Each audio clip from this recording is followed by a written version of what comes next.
In this video, I want to take a look on how we teach kids to roll over and take a breath on their back. One quick little note before we get into it is that we're going to use the kickboard as the main source of assistance to teach this skill rather than using the teacher and their hands. So before you watch this video, you have to make sure that you watch the video on how to use a kickboard and understand the 3 different ways to teach kids to hold a kickboard during swim class. As a reminder, this is position number 2, where the child holds the kickboard in front of them with their head underwater.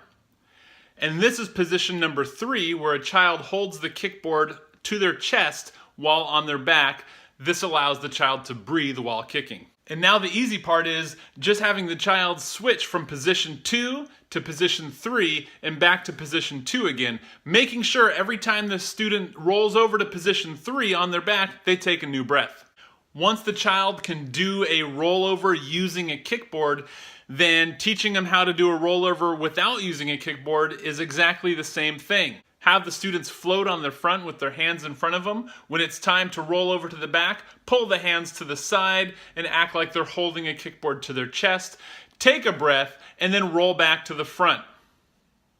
I find this method of teaching rollovers using a kickboard far more superior than having to have the teacher hold the child's head every time they roll on their back, because this allows the child to feel independent and also understand their sense of buoyancy rather than having to wait for a teacher to catch them every time they roll on their back so they can take a breath. And of course, let's take a look at some of the common mistakes that people make when rolling over to breathe. Most people have problems rolling over to breathe because they either keep their hands in front of them when they roll over, or they hold them out to the sides and they never really pull them underneath them.